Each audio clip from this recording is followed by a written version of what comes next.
I want to make the least and that I think are probably the most important. And at the same time, but at this point, my attitude is if you're not looking for a passport and a place to go, if you don't speak a second language, then you're just not thinking. That's it. This country is about to become unrecognizable. And I mean that. It's going to become completely unrecognizable for anybody who's grown up here. Like myself, this is not what's happening this is not a glitch. This isn't, shit, we're going through another recession. This is like 91 all over again. Back in 91, we had a fucking recession. Everybody's broke for a while, but then, the roaring 90s kicked in and all the baby boomers retired with all their fucking huge amount of wealth and decided it was time to go buy a motorhome and a ski boat and a second house and a fucking, you name it, and the timeshare and blah, blah, blah. And the economy exploded, just fucking blew up again. It just so happened we had a communist president who decided that he didn't have anything to spend money on as far as defense because the Soviet Union had fallen and we had nobody challenging us for world domination. So basically, we didn't really need to spend $1.5 trillion a year on defense. Not that we need to now, but we really didn't need to then.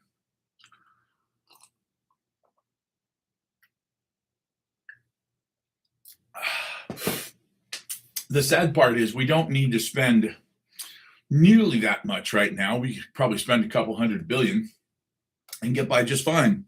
Except if we only spent a couple $100 billion, we wouldn't be able to start wars all over the world for no fucking reason whatsoever.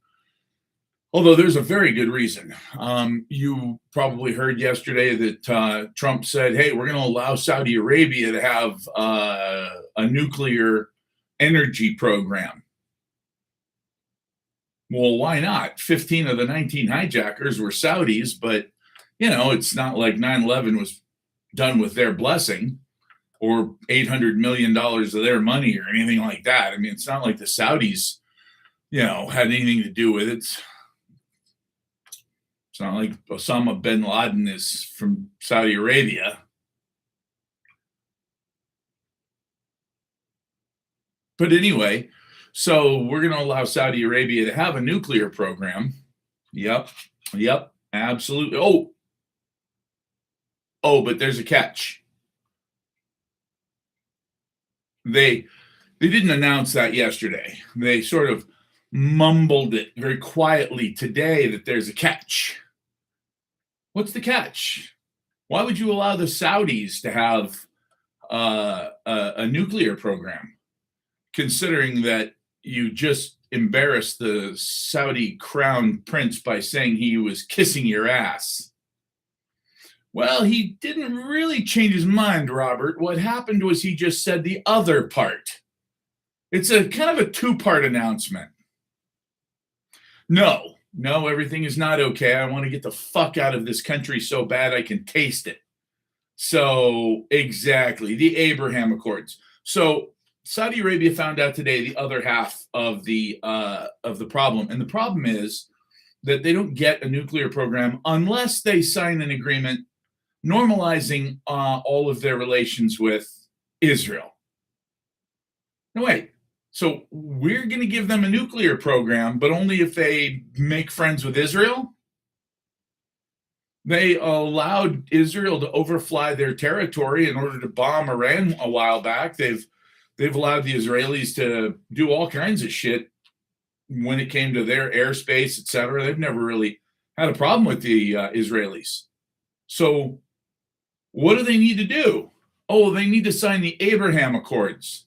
Wait, the Abraham Accords, isn't that what Trump's son, the Jewish kid, what's his name? He's the one who put that forward, right? Well, I mean, he did, but yeah, it's because, he grew up bunking with Netanyahu.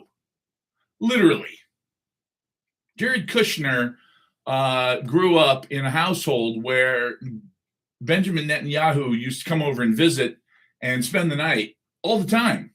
Well, I'm not saying they were butt buddies or anything like that, nothing weird. It's just, typical fundamentalist, let's plan on how to take over the world and destroy everybody. Yeah, just simple shit like that. So he came up with the Abraham Accords. He pushed them through, and they've been wildly successful. I mean, basically, what it boils down to is the United States will bend over backwards to do whatever we can for you. But all you have to do is bend the knee and swear fealty to the Zionist state.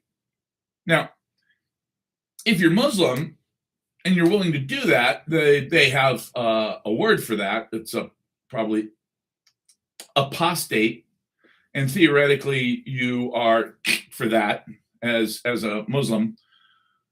But if you want the United States to help you, then you have to be friends with Israel. Now I know you're thinking, wait, no, you got that wrong. Big and corn fed. If you want if you want Saudi Arabia to get something from the United States, they have to be friends with the United States. No. Now, you see, we don't count. Yeah, that whole family's been sketchy. So, bottom line is this. We are now shilling 100% constantly, continuously for Israel. Yes, they will. The Saudi Arabians are Sunni Muslims, and they don't give a damn. They could care less. All they want is money. Their attitude is, hey, we're going to be dead in 100 years, and who gives a shit? Now, the Shias are a lot more fundamentalist. They're a lot more radical about their religion. They take it very seriously, and that's why the whole thing about taqiyya, which is the glorification of lying to one's enemies for the benefit of Allah. So if you're lying to another Muslim, then that's not a good thing. But if you're lying to someone who's not Muslim so that you can help Islam, then that is actually considered a virtue. It's called taqiyya.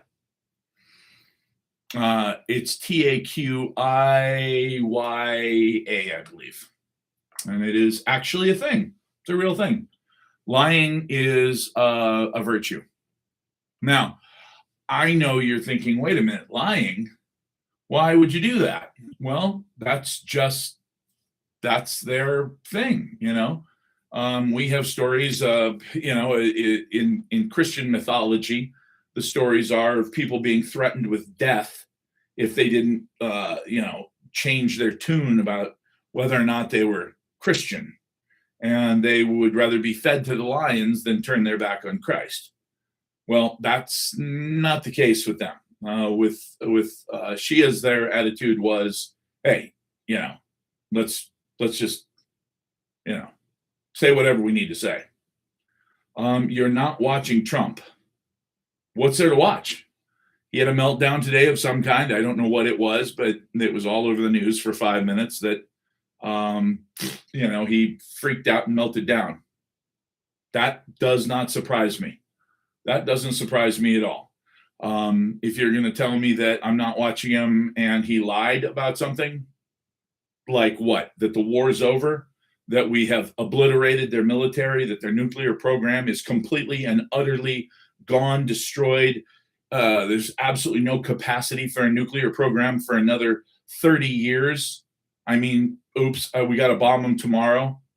I mean, come on, guys. It's gotten to the point now where there's so much bullshit. There's so much dishonesty. There's so much garbage being stuffed down our throat that it's like, he has the beginning of Alzheimer's. Yeah, sure. They would let that get out. Where's Mitch McConnell? That's what I want to know. Let's do this. Let's go. Mitch. There we go. Mitch McConnell. Mitch McConnell news. Too early tribute to Mitch McConnell. Okay. Publishes scathing pre-obituary. What's wrong with the Democratic Party? Absence is grinding some Senate business to a halt. AOC tells Mitch McConnell to provide health update or resign. Mitch McConnell alive? See, here's the thing, guys. We don't have a fucking government anymore. Hasn't the government been saying for 40 years that Iran has nuclear weapons or wanted them? Yes. Yes, they have. And they're 2 weeks away. 2 weeks away. After elite FIFA Cup meeting. Wow. Okay. Well, yeah. I mean, look, bottom line is this. Do what Trump says, or he'll threaten to give you tariffs. And they won't work. They won't go through. And which is one of the reasons he's gone back on one of his promises that he made, which was that he would replace income taxes with tariffs. Now, that to me was one of the main reasons to support him. Additionally, the idea that we would find out who was hiding in the Epstein files was huge. And on top of that, that we would end these ceaseless, endless fucking wars of adventure, and that we would actually start to rebuild the United States. I mean, those three things alone, it's like all the rest of the bullshit, you can stow all that. Those three things alone that's a reason to elect somebody. If you were certain that those three things would come to pass. I mean, look, just getting rid of income taxes. Can you imagine? Can you fucking imagine not paying income taxes? Wow.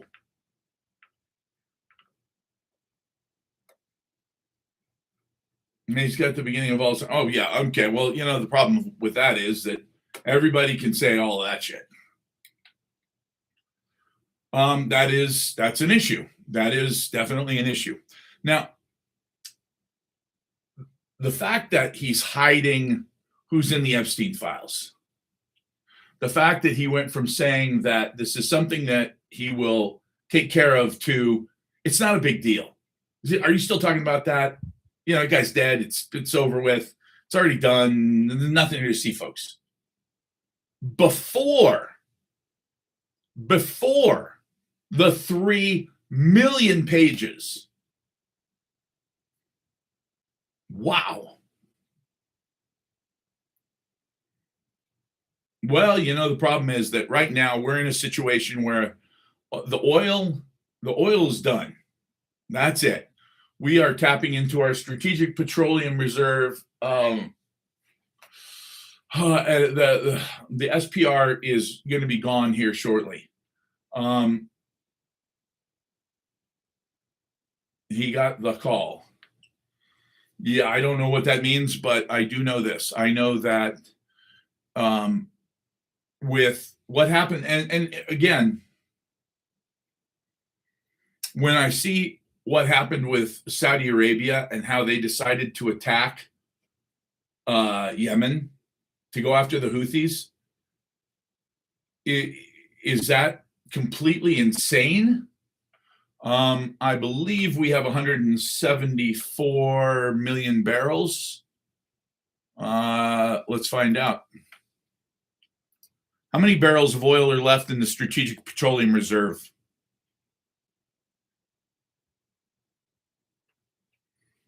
311 million barrels.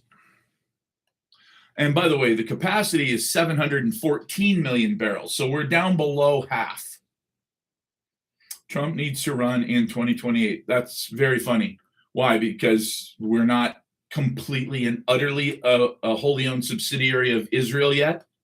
Is that what you're waiting for? You're hoping that he finishes the job in 29 or something?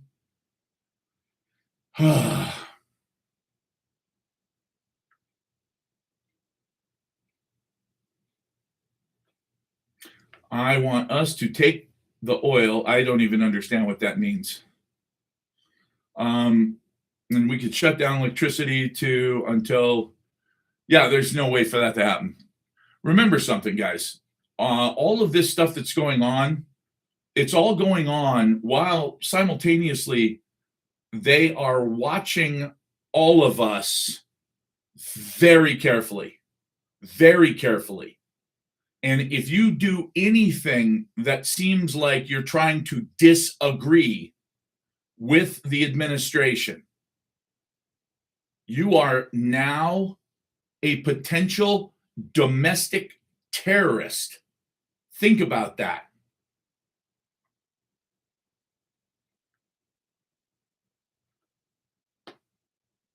Why are they called Houthis and not Iranians? Because the Houthis are in Yemen and they are supported by the Iranians, but they're not Iranian. Only allow property owners to vote. Wow. Well, you must be a medical doctor to say something that stupid. Because medical doctors I've found are really good at being mechanics on the human body, but when it comes to thinking outside the box, like, oh, I don't know, only a few percent of people in the United States actually own a home now, and that the average age for getting a home is 40, which means you're already so thoroughly indoctrinated that you're probably useless. I mean, other than that, it's a great idea. Not a doctor, a toolmaker. Oh my God, you're an engineer. You should be ashamed of yourself. Anybody that's got an engineering brain should not think like, oh, only rich people should vote. Really? Because I'm pretty sure that it's poor people who end up paying for all the wars, and it's poor people who end up getting drafted. That will happen next year. Nobody wants to go to this war. Nobody wants to go fight in Iran. Yeah, unfortunately, 40 is the average first-time home buyer now. It's fucking ridiculous. It used to be 23 years old, and now it's 40. Of course, back in 1970, when the average home was, I believe it was something like, I'll check because I don't want to be off. I like being accurate. Let's see here. Average home price in the United States in 1970, $23,000. Okay. So the average was $23,000. Average income per individual in the United States in 1970.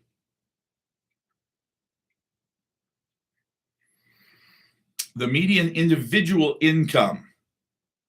Wait, and now they're saying 6,100 by comparison.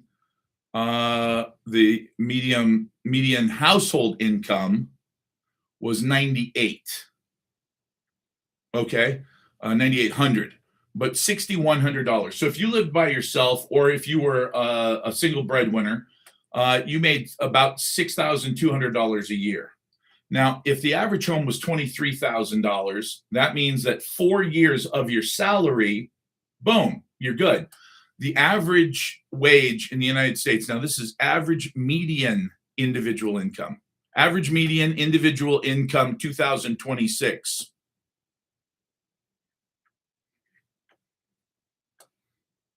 $64,000. Okay.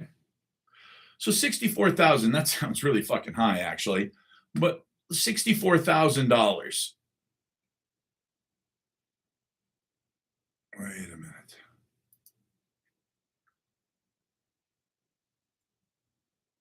Whoa, what? 20 to 24 is 41. 25 to 34 is 59. Okay, let's just call it 60. 60,000. Average median home price in the United States in 2026.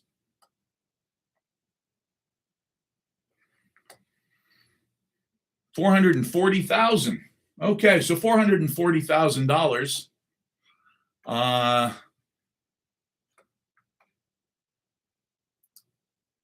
$440,000 divided by 60,000.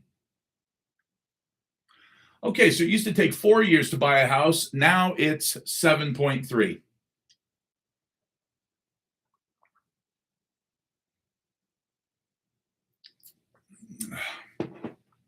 Yes, Scouting Bob, you are a government employee. You probably shouldn't brag about that too much because government employees make an average of $100,000 when anybody who's not in the government has to work way harder for way less. You Uber on the side, what the fuck for? Wait a minute. Hold on. You make $130,000 a year living in Ohio. Okay. Average median home price in Ohio. Yeah, that's what I thought. It's 440,000 for the United States. It's 240,000 in Ohio. You Uber on the side? That makes no sense at all. That literally makes no sense at all. $240,000. That means that your mortgage, if you bought a house that was twice the normal, twice that amount, something really, really snazzy. I put 3% down working for the VA. And 71, 3 times gross, bought you a house. Yep. Yeah. Housing is cheaper here. Well, compared to Missouri. Well, yeah, I guess that's true. Missouri probably does have a little bit better weather, and not all of their aquifers are completely and utterly fucking destroyed. I believe is it Ohio or Iowa where the cancer rate is skyrocketing for the last 15 years because of all the shit they put in the water. Average square house built in the 70s compared to the average square, almost the same. I know you're thinking, well, they just made tiny, tiny houses back then. No, that was the 40s and 50s. That's back when they had 850 square foot houses. I want to say that in 1970, it was something like 1,300 square feet, and now it's like 1,400 square feet. There for a while in the 90s, like at the end of the 90s, people wanted like 4,000 square foot houses, and then they realized, holy shit, I got to clean this fucking thing, and I have to pay property taxes. I've got a 5,000 square foot lot. Why am I putting a 4,000 square foot house on it? Oh, because it's a McMansion, and I want people to see how big it is. Oh, I'm making 150 as a psych RN. Well, you earned that. If you worked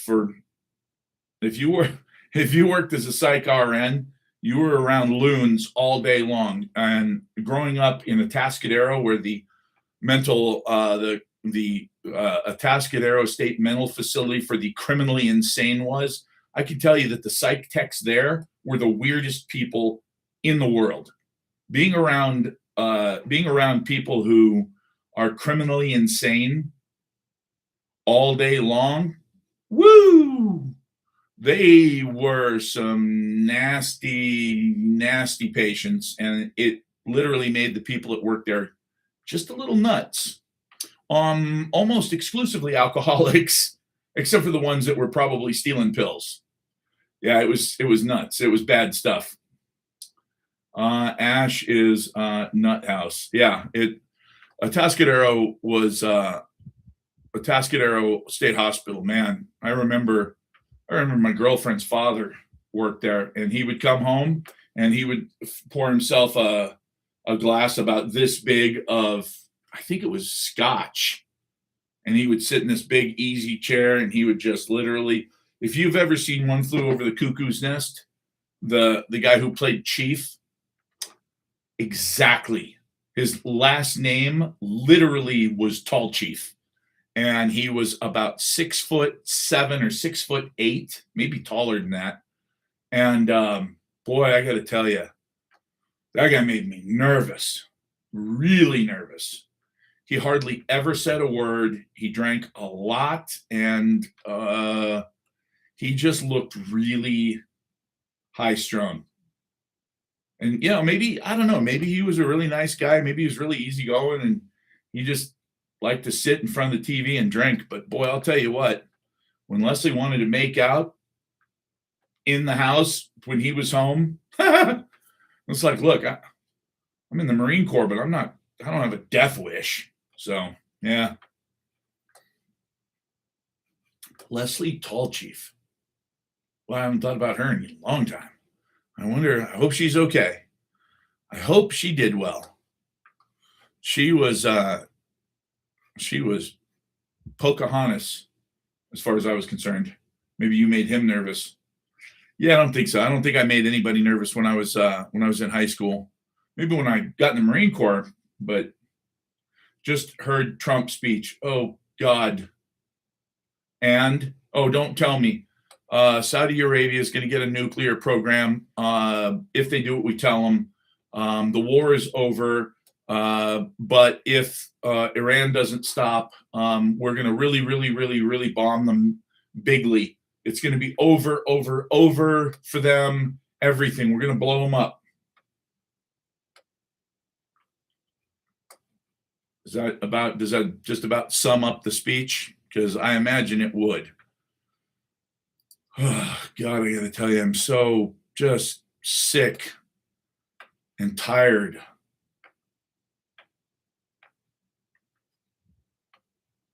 Is it goodbye or a goodbye?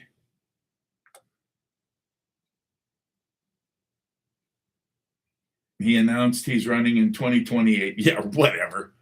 That's one thing I can't imagine. He's not that crazy. Well, he might be that crazy. Whatever. Oops. There. Okay, let's go to Google. And let's go to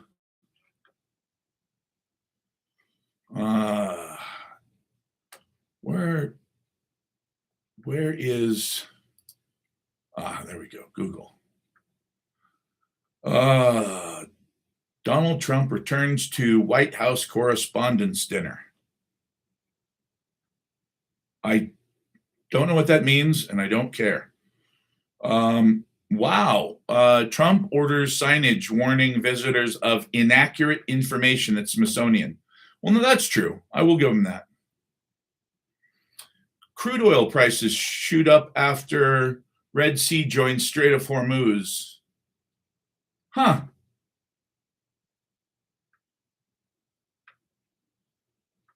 Family overlapping. Yeah. Paris Island. It's all propaganda.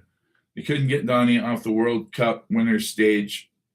Yeah, they actually I saw where they just photoshopped him out, which is absolutely hilarious because we didn't win the World Cup. I don't know why he was there. When we started driving, I do remember them. I mean, I remember him in 2000. January 20th, 2001. I remember that very clearly because that was inauguration day and George Bush was taking over as president. And I thought, okay, the Texas oil man taking over as president. Huh. I wonder what that might mean. And I looked down as I was filling up my Trans Am and I said $1.25. All right, I'm going to remember this. Premium, $1.25. It's now $6. Wow, 35 cents. Yeah, I don't even remember that. He wanted a defensive free kick walk in front. Yeah. A defensive wall. I didn't start driving until 10 years, 12 years after that. I started, let's see, I got my license when I was in the Marine Corps. I didn't have a license when I joined the Marine Corps. I was only 17. I got my license. I guess I got my license at 18. So we were well into the 80s by then. Let's see. 360 in Central Texas. Wow. 360, but that's probably for unleaded. Premium's probably a little more now. Because I know I just filled up the other day and it's like, $4.50 again here. It's going to just shoot up. The thing about the oil companies is they love to manipulate. They absolutely love to manipulate. So as soon as they've got an excuse, boom, it goes up. Now, I will say this. I will say that ArtNet News, I watched the unhinged anti-Smithsonian congressional hearing, so you don't have to. I will say this. There needs to be some more common sense when it comes to what's going on at the Smithsonian. When the head of the Smithsonian starts her little online get-togethers or Zoom calls and whatnot with greetings from the stolen land of the native blah blah tribe, it's like, really? Because at some point you can go back in history far enough that everybody's land is stolen from everybody else somewhere down the line. And that includes every fucking tribe in Africa and everybody in Asia and everybody in Europe. And it's like, come on, can we stop with this bullshit? Well, but the people that were here in the United States before we got here were so nice. They were such sweet people, I mean, it's just like all of the natives that grew up in North America before white man got here they were just lovely people. Yeah, they were cannibals. And by the way, when I say that, it's because I'm quoting from all of the textbooks that I've been reading lately that are trying to be a little bit more realistic. And they're quoting from actual memoirs of people who lived back in the early 1700s and late 1600s when we first got here. And when we saw just how insanely brutal these people were to each other, we were like, whoa, that's pretty savage. And then it's like, oh, well, that's what we should call them then. Well, clearly, that was not very nice. On the other hand, the idea that these were the sweetest people you could ever meet, and they were actually great neighbors, and we just decided, just for the heck of it, to slaughter them all. That's because that's what white people do everywhere we go. I'm sorry, I'm not buying that bullshit anymore. That is, I grew up in a time when being white was something that you literally had to be embarrassed about constantly, because white people did everything wrong, nothing right, everything was our fault, and we were just the worst human beings that ever walked the face of the earth. And it's like, man, I am so tired of this. I remember going and seeing Dances with Wolves, and the way that they portrayed the Indians as these beautiful, sweet people. They kind of glossed over the part where Stands with Fists gets abducted when she's a little girl, and her whole family gets slaughtered and scalped. Yeah, they glossed over that part real quick. And then they made the Indians seem like they were just the nicest people. They're just so nice. Just so sweet. But the white European settlers, wow, the army, they were horrible. They were just so mean. It's like, I actually bought that bullshit at the time, and now looking back, I think, wait a minute. That was total whitewashing. We got gaslit big time. And by the way, I've been studying the stories of Irish villagers and how terrified they used to be of the Barbary pirates, the Muslims that would come and raid villages and take all of the Irish and literally drag them back down to North Africa as slaves. Wow.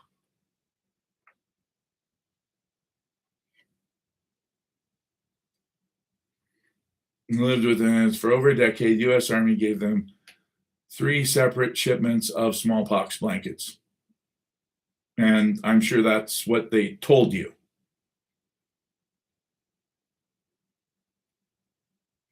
Lots of natives and Flagstaff sleeping in parking lots. Why? If they have a reservation, why wouldn't they be on the reservation. I know they're not allowed to own land on the res. Is there any truth about Spaniards being rough on the Aztecs? No, total bullshit. You know who hated the Aztecs? Everybody, everyone around them. All of the tribes that lived in Central and South America hated the Aztecs because they would raid all of the small villages, take people, and use them as sacrifice or keep them as slaves. Where do I think gas is going to go? $7 a gallon.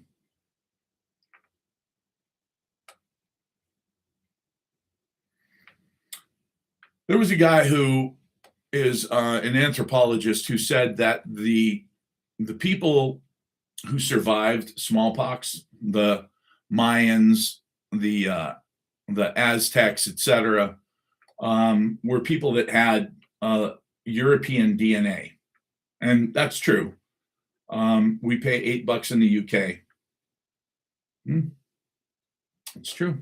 You pay $8, and you get cultural, whatever you want to call that, where you get to have people tell you that they're going to conquer your culture because their culture is better than yours.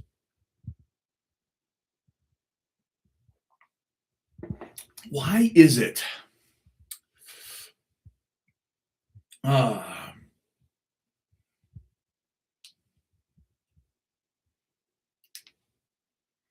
Was Shoshone.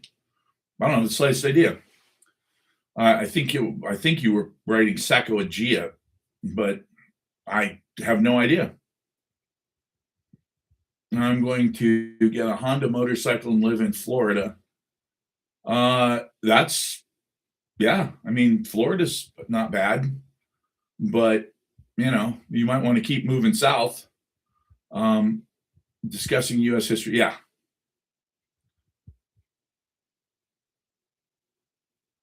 Okay. No, I'm sure that there were a lot of atrocities that were committed by the Europeans, and there were a lot of atrocities committed by the Native Americans. And I've read stories that were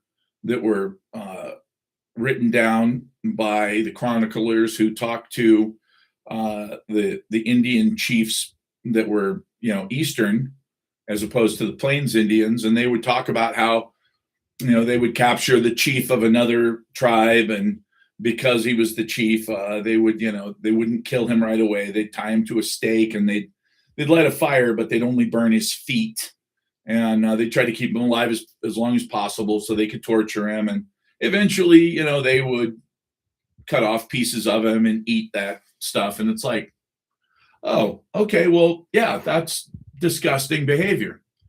Would you buy a Honda? Absolutely. Hondas are absolutely the best motorcycles ever made, period. Never buy a European motorcycle under any circumstances. I love Triumphs and I think they're good motorcycles, but they're not as good as a Honda. And German motorcycles are absolute garbage.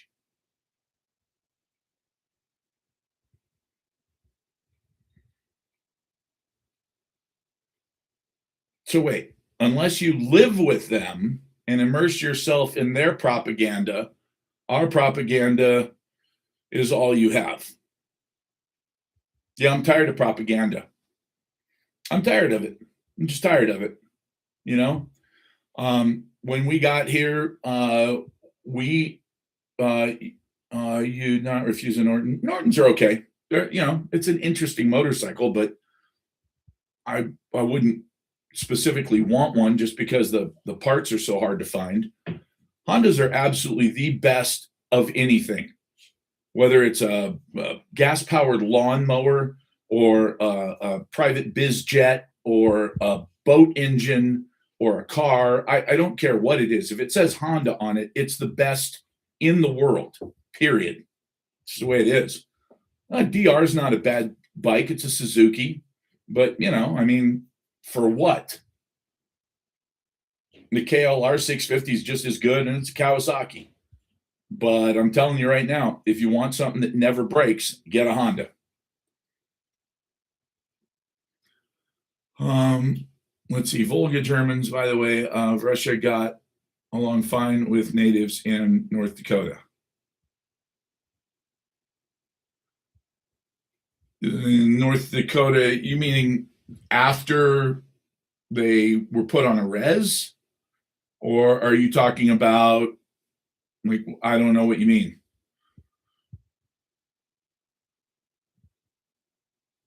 That doesn't make any sense to me. And by the way, just so you know, there was a letter written by Benjamin Franklin about the fact that there were a certain group of people who should not be allowed to live in the United States because they were not like us. They were barbaric. They were infantile. They couldn't control their emotions. Their skin color wasn't the same as ours. Clearly, they were just not humans in the way that we in the United States think of humans. And when I read this letter from Benjamin Franklin, I was shocked because I didn't realize he was so racist. And when he ended it with the fact that the Germans should not be allowed to live in the United States, I was even more shocked. I just assumed as I was reading the letter, he was talking about African Americans. No, he was talking about Germans and the fact that they have a completely different skin color and that they are just different than us. And it's funny. It's like, at some point, everybody is on the outs. No, the Trump family is German, obviously. His grandfather left Germany during World War I because he didn't want to fight for the Germans, but then he tried to go back after World War I, and the Germans said, nope, you can stay where you're at because we don't want you back. So they stayed in the United States. And, his background, it doesn't interest me. What happened 4 generations ago does not interest me. What interests me is what he's doing, and what he's doing is, in my humble opinion, and it's just my opinion, treason. He's trying to force Muslim countries to join the Abraham Accords and bend the knee to Israel. He has himself completely and utterly puckered up and kissed Netanyahu's backside. I mean, we are literally giving away the independence of our nation to Israel in a real, honest to God, true sense. We are giving up our sovereignty to Israel. If they have access to all of our defense, to all of our intelligence, to all of our research and development, to all of our AI, why? Because there are a few people, a very small group of people, congressmen and senators, who are lying, cheating, thieving motherfuckers, who are the most disloyal, absolutely I can't even tell you. The word hate doesn't even begin to describe how I feel about my own government now, because they literally took money from AIPAC, the American Israeli Political Action Committee, which means the Israeli Action Committee, who does not have to register with FARA and doesn't have to tell us who they're bribing. But they give hundreds of millions of dollars away to political candidates all the time. Billions total. That's it. I mean, that's what it boils down to right there. These guys know you take AIPAC's money and you do what you're told, or you refuse to take it, and what happens to Thomas Massey happens to you. They spent $35 million in a month. 1 month, $35 million on a little congressional district in Kentucky. Congressional District number 4. $35 million in a month? Why? Well, because Thomas Massey said, look, we need to cut off funding to Israel. Why are we giving them billions of dollars? And they said, oh, yeah, no, you can't do that. We're going to cut off your funding. And he said, oh, you don't give me funding. I don't take AIPAC money. And they said, oh, that's right. You don't take AIPAC money. You know what? Fuck you. We're going to find somebody who does. and they found some old, drunk, useless Navy SEAL, some guy who's retired, who's 90 years old, who is the quintessential, like, out of the loop boomer, who probably couldn't run for dog catcher anymore. But now, boom, he's got Thomas Massey's seat. And by the way, did they use any like dirty tricks? Well, they showed him in a menage a trois with AOC and somebody else. Ilhan Omar. They showed the three of them going into a motel or a hotel room together, like they were actually having a three-way. All of a sudden, some girl that he used to date comes out of the woodwork and says, "Oh yeah, he was abusive." It's like, how could voters be so easily fooled? Bubba, they're boomers. They're boomers. They are the last generation of truly stupid Americans. We don't get to be that stupid anymore. We don't get to just buy everything that we see on TV. See, that's the problem, is that back when they were kids growing up, and you had people like Walter Cronkite, you could believe what you saw. At least that's what they thought. Up until Obama took over as president, it was illegal for anyone to use propaganda, pure propaganda, in the United States on United States citizens. That was against the law. And then Obama decided to let that law expire, and he didn't re-sign it. Boom. That's it. So now we've got a generation raised on literally Looney Tunes, who, I mean, do they believe that Bugs Bunny is still that wascally wabbit who's going to, get away from Elmer Fudd? Yeah, I guess. I mean, I don't know what they think. I just know that I am absolutely sick of them being the last generation to make any true wealth, the last generation to go up in everything, lifespan, economy, every metric. They got the last. And from there on, it went downhill. Why? Because their life was too easy. It was too good. And they just said, fuck it. They just gave up. That's it. I remember them. When I was a child, I remember them. I remember them on college campuses. I remember them protesting. I remember them saying, let's get out of constant wars. Let's get out of Vietnam. And I remember thinking to myself, wow, this is really wild, man. It seems like the only people who get shit done are young people. Like, these young people are so cool.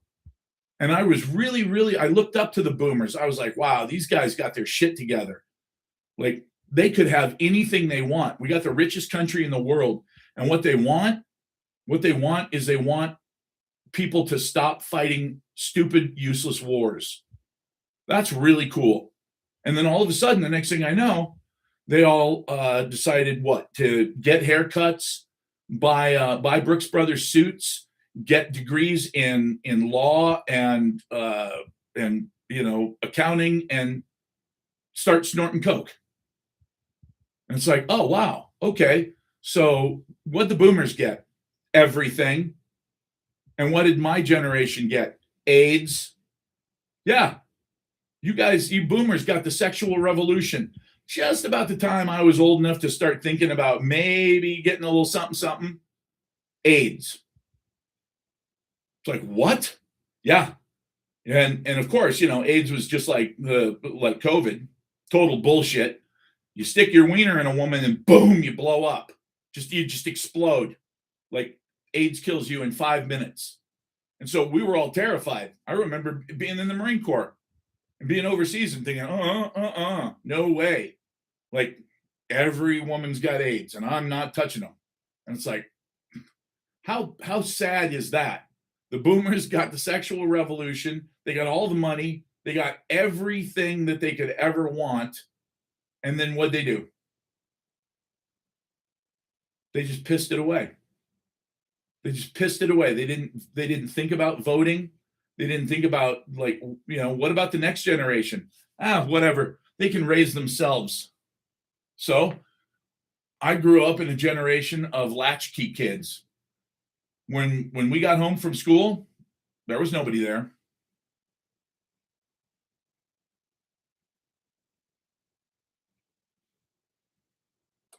That's what ended the sexual revolution for the boomers.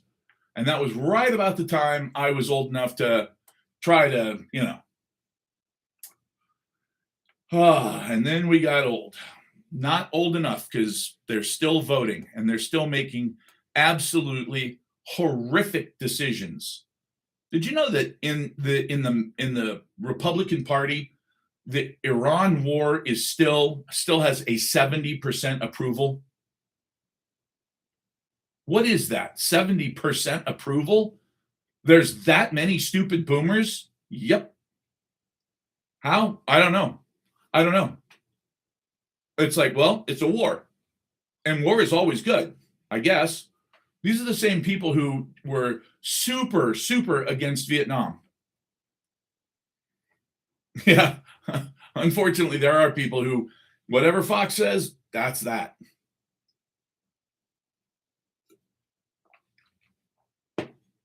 Well, what they've been told, Clyde, is that anybody who's not a boomer is lazy and they're not working hard enough.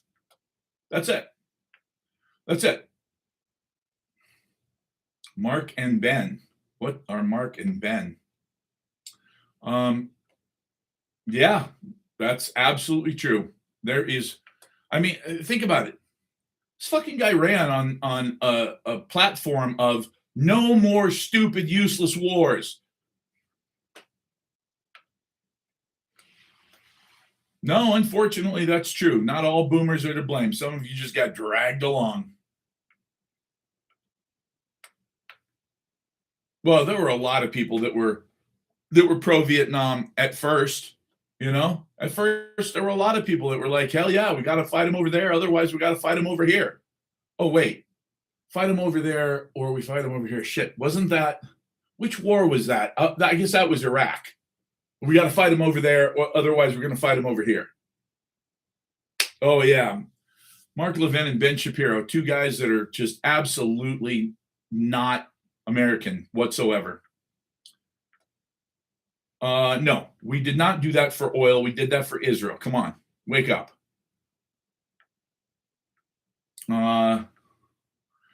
See, that's the thing. When I saw the Ukrainian war kickoff, I was just shocked because I've been watching very, very carefully because look, fool me once, shame on you. Fool me twice, shame on me. And when the first Gulf War started, I remember very, very clearly George H.W. Bush saying that Kuwait had been stealing Iraq's oil. Saddam Hussein had gone to the World Court. He had done everything by the book, and there was nobody was doing anything.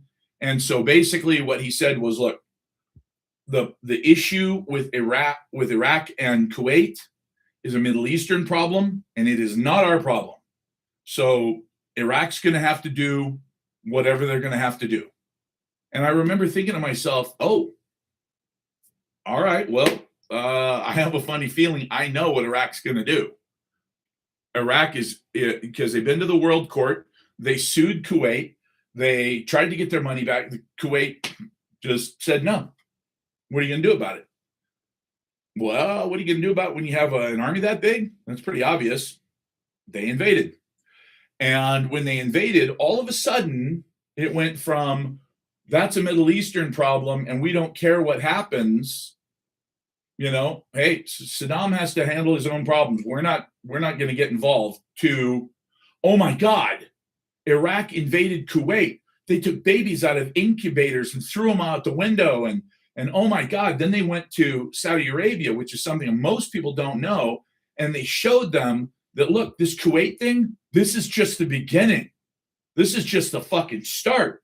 He's going to take over your country, Saudi Arabia. And we showed them fake photographs, fake satellite images of thousands of tanks amassed on their border. And the Saudis fucking lost it. They were like, whoa, what do you mean? Clearly, this whole thing with Kuwait was a bluff. He's going right through Kuwait. He's coming straight at you guys. Look, they're getting ready. They could come in any day. Now, what we suggest is you finally let us build a base there, because we don't have any bases in Saudi Arabia. But if you let us build a base there, then maybe we can keep him from invading. And the Saudis said, well, fuck, do whatever you got to do, man. Yeah, build a base. And we went to bin Laden, Osama's dad, and we said, hey, you're the biggest construction contractor. Can you build us a base? And he said, sure. It'll be a temporary base for now, but we can make it permanent. So we opened Bin Laden Air Base, the largest Air Force base in the Middle East. That is exactly what happened. We have a base in Saudi Arabia. Yeah, not really. It looks like we don't anymore. Everybody in the Middle East is saying, hey, the United States, good luck with that war you started, but we don't want you. And why would they? Like, what do we give to Qatar that's so fucking important that they want to be bombed by Iran? What do we do for Bahrain that's so overwhelmingly important that they want to put a target on their face? Look at Jordan. Look at Iraq. I mean, look anywhere. You'll see. Look at Kuwait. Any place that's got a U.S. military base is now a target for a country that has hundreds of thousands of drones and missiles, plural. They had over 88,000 before the war started.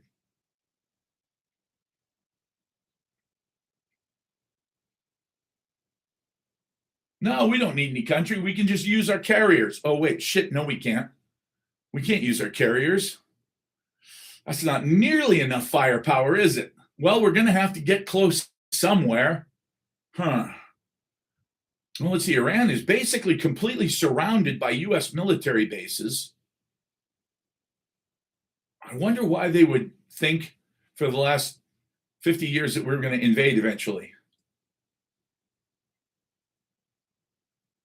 Bottom line is, guys, we bit off more than we can fucking chew. When I say we, I don't mean me. Israel. And by the way, where is Israel now? Where is Israel on all of this? Because I saw what the Israeli defense minister said today. You know what it was? Hey, America, good luck. We're not our problem. If you guys go ahead, you handle this, and we're just going to watch, because shit we got to handle. So good luck. Well, now wait a minute. No, actually, aircraft carriers are extremely vulnerable. Yeah, we found out that our aircraft carriers, they are really, really, really in danger out there. What is this? $200 drones? Well, they're more like $35,000 drones, but you know. Well, thank you. I appreciate it, Catherine. So we've got, one of the things that I heard, didn't hear anything more about this, except that the Gerald R. Ford turned around and hauled ass because of a laundry room fire. Really? Laundry room fire, huh? Apparently, one of the things that was that Trump had said was that the captain had talked about how drones were just coming at them from everywhere. It's like, okay, why is that? Yeah, well, that's the problem. When you've got a $35,000 drone and you have over 100,000 of them, if our carriers get too close, and by the way, we're not really sure what too close means yet, because the key is, if I send a drone after a carrier, it's not going to make it. There's zero fucking chance that I'm going to be able to get a drone to hit a carrier. It won't happen. If I send 250 drones at a carrier, there is a 100% chance that I will hit it with one of them. Do I want to spend that much money? Well, it really depends. Are the carriers actually inflicting enough damage? Are they close enough?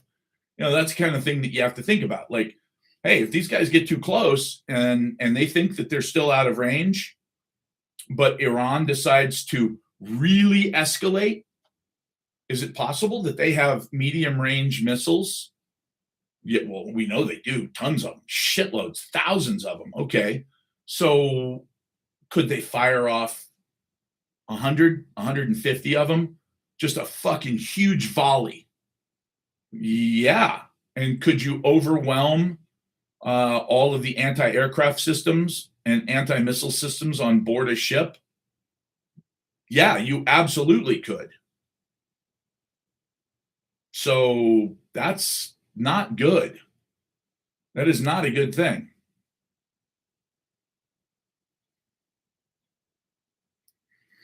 Well, I can tell you this. I know that there's zero chance. And just remember I said this. Remember I said this now. There is zero chance that we do not have a draft next year. We will absolutely have a draft. Nobody uses tactical nukes. Nobody ever has, and nobody ever will. Tactical nukes means full-on, full-scale nuclear war. Nobody survives it. Period. End of story. That's it. Nobody survives that. If we use tactical nukes, there are literally hundreds of thousands of drones. There's over 100,000 drones in Iran.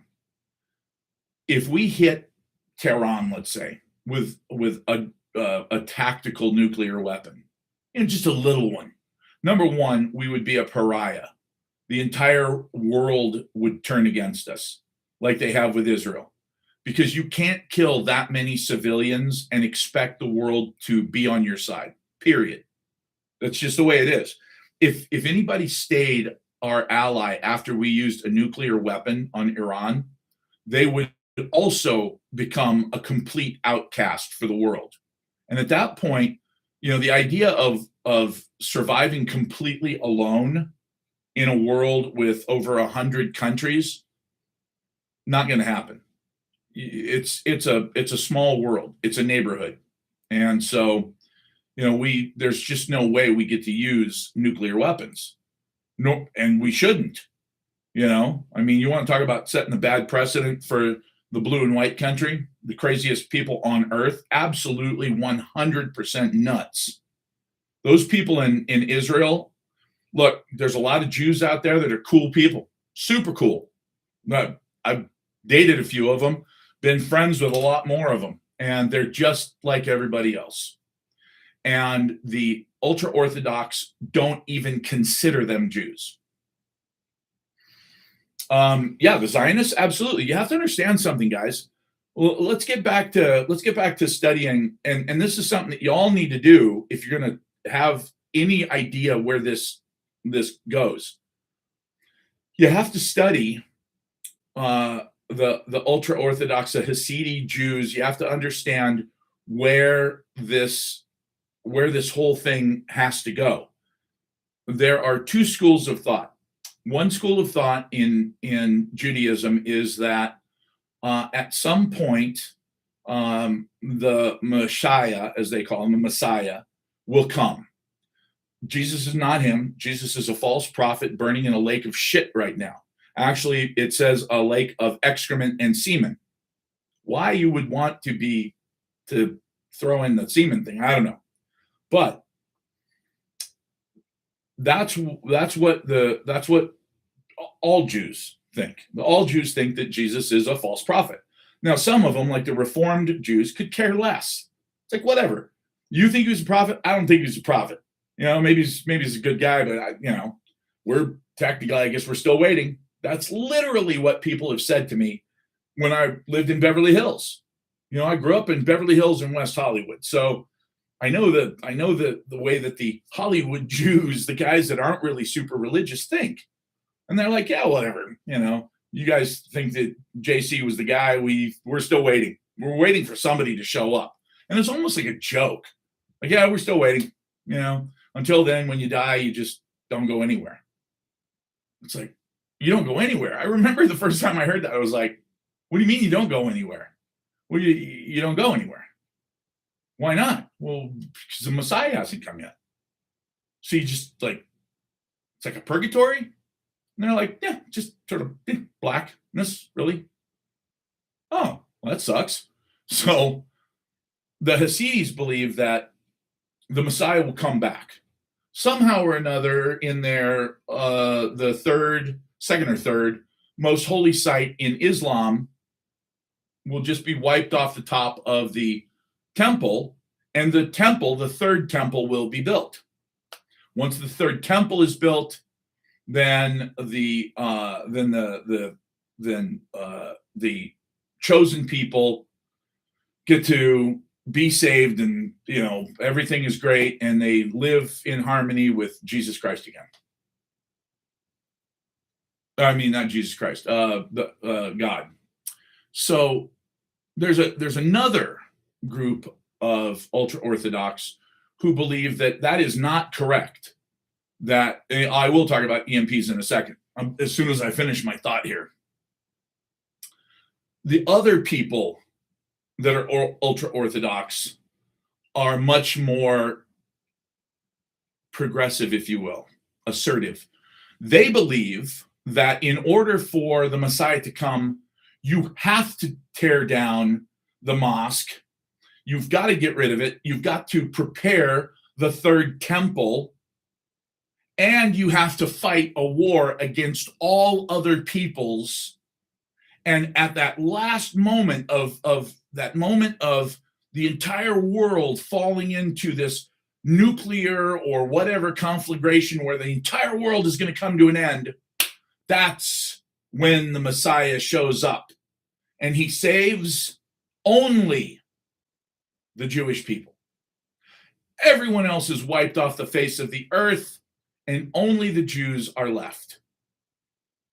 And you have to make that happen as a Jew by, number one, destroying that fucking mosque.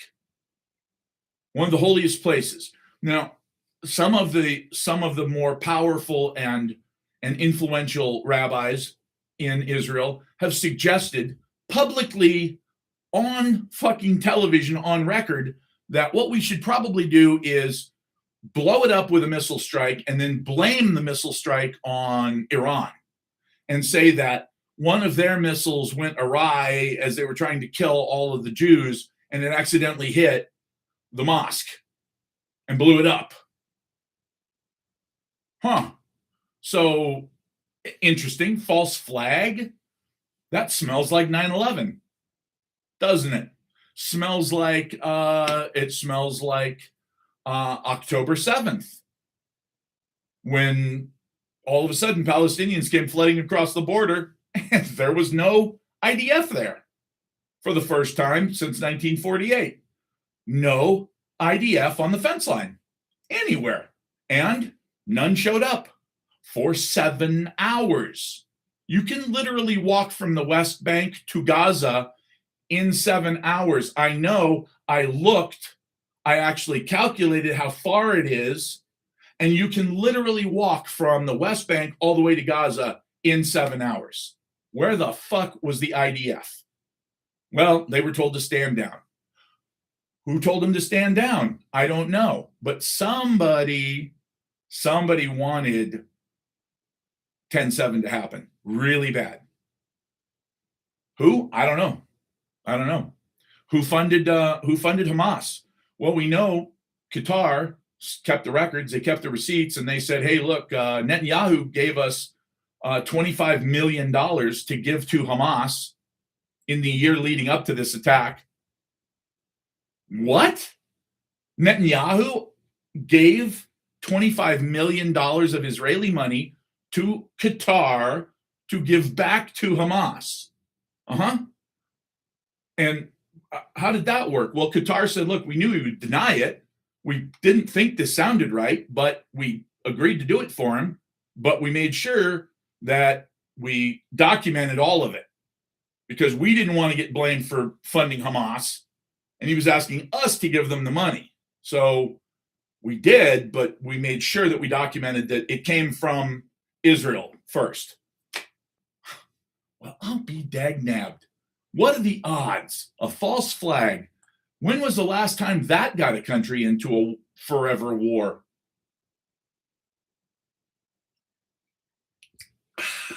Works every time. Works every time. So the Iranians have very, very, very advanced cyber warfare. So could they knock out our computer systems, our ability to see everything, radar systems, etc.? Absolutely. Hello, Michael. Could they, during this time that it's knocked out, is it possible that you could launch a small missile from, say, a freighter in the Gulf of America, down by Louisiana somewhere, on a freighter covered with lots and lots of 45-foot long containers? Could one of them actually be a missile platform? Uh-oh, misinformation. Uh-oh. I just got restricted because of misinformation. I'm not sure what they're talking about, but I assume it's the Qatar thing, which is really odd because everybody knows that that's true. I mean, you can Google it. So, could you launch a missile potentially from like one of these Connex containers off of a ship? Yeah, absolutely. Well, why would you do that? Well, if you launched it, let's say, directly over the center of the United States, and you set off I don't know, couple hundred kilotons, not even a megaton.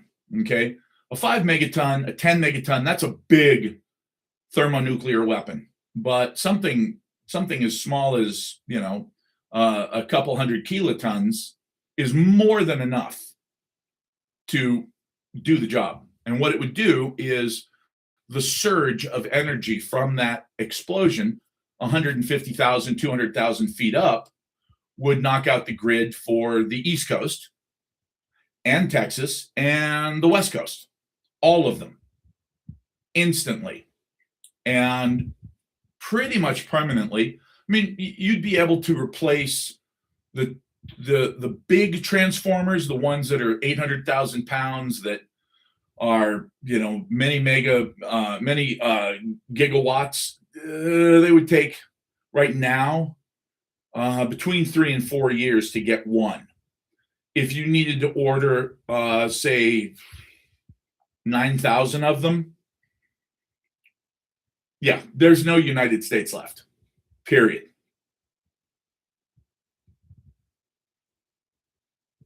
Yeah, I mean, you can make big EMPs and you can make small EMPs. The terrifying part is that an EMP weapon, that's not a nuclear weapon, just an EMP weapon itself, you can literally put something like that into a container the size of a briefcase for $50,000.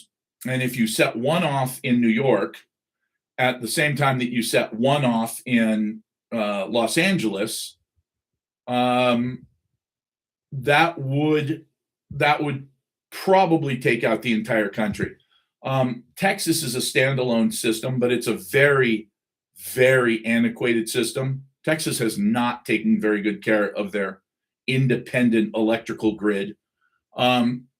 If you wanted to, for an extra 50,000, you could just light one off in Waco, and it would take out the entire electrical grid for Texas as well. That interconnect is easy to knock out. So could you knock out the entire United States for less than $200,000? Yeah, absolutely. Could you knock out the entire United States grid for less than $50,000? Absolutely.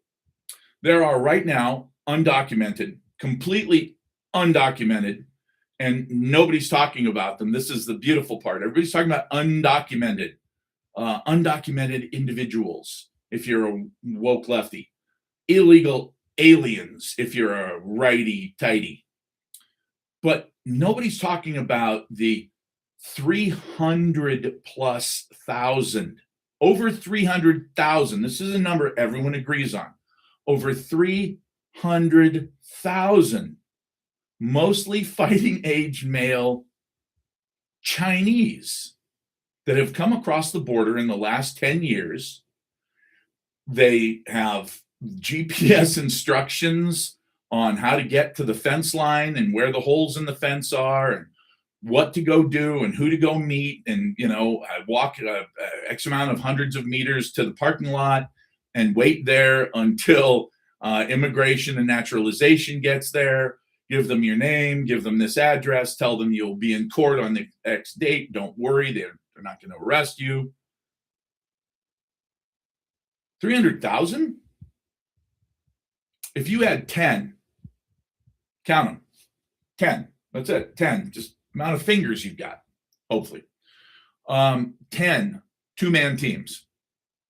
10 two-man teams is all you need to knock out the power grid if you have, say, a Barrett 50 cal sniper rifle. If you had 10 teams and you had a Barrett 50 caliber sniper rifle, let's say that you were firing 800 grain bullets at 3,500 feet per second, making about, 13,000 pound feet of energy. You hit those big, huge transformers that take 3 years to order and replace. If you had 10 two-man teams, they could literally just drive around and hit those from 1,000 meters out. Kind of like what they did in San Francisco. Somebody in San Francisco, outside of San Francisco, decided to attack a substation. And luckily, they used small caliber ammunition, but they shot it up for a while. And then they decided to take off, and nobody's ever been caught. No leads, no idea who did it, but they were several minutes away from losing that substation, a very important substation. Now, it's too hard to contaminate water. It's tested all the time. A 30-06 is more than enough. But my point is that, hey, why not go big and get yourself a 50 cal BMG? If you've got a 50 cal, a good sniper rifle, something like a Barrett, M102 is it, or M109? I forget what we had. A1. That's all it takes. I mean, that's a $10,000 rifle, and it's $4 per round for good ammunition. So you spend $40 on ammo, $10,000 on the rifle. You don't have to spend anything on the guys. They're already in the United States. There's 300,000 people in the United States that are Chinese, and we don't know where the hell they are. It's simple. No, you cannot poison New York City by water. Not going to happen. Totally impossible. The moment they detect any kind of contaminant, they shut it down. That's it. So that old thing about, you just put it in the water. No, that doesn't work. On the other hand, why would you even worry about that? Why try and sneak into a secured facility and contaminate the water when that's going to get traced? They're going to figure out who did it and why. When, hey, the fragmentation of a 50 cal round, where'd it come from? Well, it was bought at, Big Five. Well, but who bought it? I don't know. They paid cash, and it was, 2 years ago that they bought it. So we got to look back at everybody who's bought a 50 cal round. Well, in the last 30 years, yeah. But that's it. They've put them in jobs like that. 50 cal is nothing. That's not something I hear from veterans. I don't know where you got the fact that a 50 cal is nothing.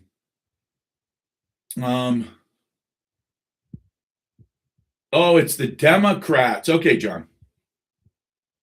Put your big boy pants on. The Democrats and the Republicans all work for the same people there, Sweet Pea. You know it, so do I. There's no Democrats, there's no Republicans, there's people who are bought and paid for, who don't give two shits about the United States of America. Period. End of story. Yeah, the idea that a 50 cal doesn't matter. Clearly, he's never been hit with a 50 cal or seen anybody who was standing on the wrong side of a concrete block wall that was hit by a 50 cal. Because You do not want to be anywhere near. Donald Trump branded totally disgusting as something. Uh-oh. Just got a little blurb across my thing. Okay. Let's see. ICC top prosecutor removed over sexual misconduct allegations. Of course he was. The International Criminal Court? Are you kidding me? Go after Israel. No chance. The enemy is Taco Bell. Wait a minute. No, that's how you lose weight, buddy. It's true. It would cut somebody in half. No, Pamper Boy. That's how you lose weight quick. You could take semi-glutide or whatever it's called, or just eat a Taco Bell. Yep. Yeah, I'm telling you, man. There's so many ways to do this, and when it comes to hacking, look, we've all got everybody in the world now. Every first, second, and third world country with any amount of people in it has the ability to shut off another country's grid. I mean, that's just how easy it is. Now, does Iran want to reach out and touch us like that? Not right now, they don't. That's not part of the escalation ladder. That's, okay, look, you insulted me, so now I'm going to kill everybody in your country. What? No. It doesn't work like that. An insult might turn into a challenge. It might turn into a fist fight. That's where it should end with real men. But it might go further than that. Guy might get his feelings hurt and go home and get a gun. Now all of a sudden you've escalated. That's exactly where we're at. Where we're at is Donald Trump being arrogant and saying, I can do whatever I want. I'm Donald fucking Trump. Okay? I can do whatever I want. And even though 2 months ago, he said, absolutely, I had to stop the war because we were 4 weeks away from running out of oil and having bedlam.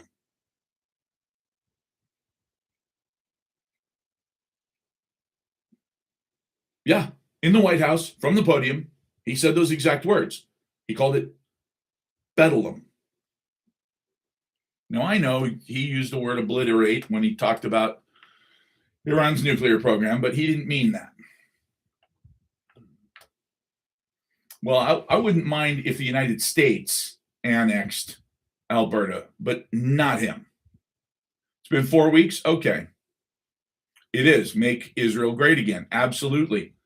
Is it really up to Pete Hegseth? No, absolutely. Pete Hegseth has absolutely nothing to say about this. He's being told what to do. Literally, Benjamin Netanyahu came over, sat down in the Situation Room after we said that Iran was no longer a threat in any way, shape, or form. He came over and said, nope, you're wrong. They're 2 weeks away from having a nuclear weapon. We've got to act right now. And then he left. And everybody around the table was asked, what do you think? And the only one that I remember clearly was J.D. Vance, because everybody that was quoted in that meeting agreed that J.D. Vance said, it smells like bullshit to me, but you're the president and I'll back you no matter what you decide. Oh, why did they listen to Netanyahu? Money and power. And there's only one country in the world that has absolutely zero hesitation assassinating somebody, anybody, anywhere, anytime. And then proudly posting it on their Wikipedia page, which, by the way, if you go to it and you look up on Wikipedia, political assassinations by Israel, there's about, I believe, 1,000 people on there that they have listed. They haven't tried to correct it. Their defense forces are proud all around the world. Doesn't matter what country you live in. Piss them off, you're done.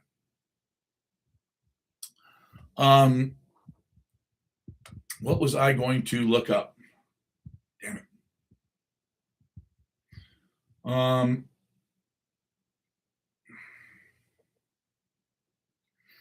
Well, I can tell you that the United States of America should not be in this war.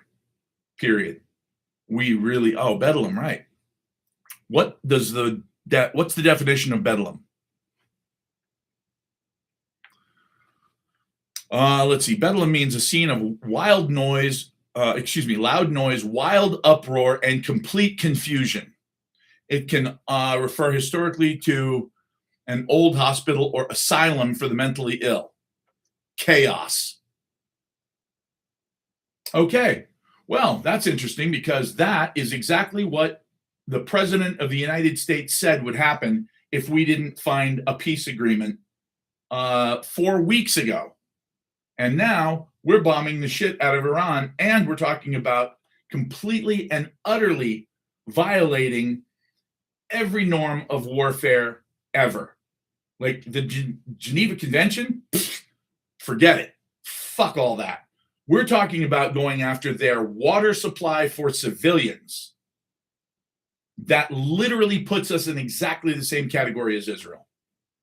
When you target completely innocent civilian men, women, and children, and you go after their ability to survive because you're knocking out their water stations, their water purification systems, man, there's literally no justification for that kind of evil. There's just no justification for that. She-bear. That's a lie. I'm not sure what you're talking about, but clearly you need some help. I can ask, what's this? Who built the mosque and who's protecting it? If it's in Jerusalem, well, keep in mind that until 1948, Jerusalem was Muslim. Well, not really 48, because wealthy Jews started buying up land in Palestine back in the late 1800s. Literally. So,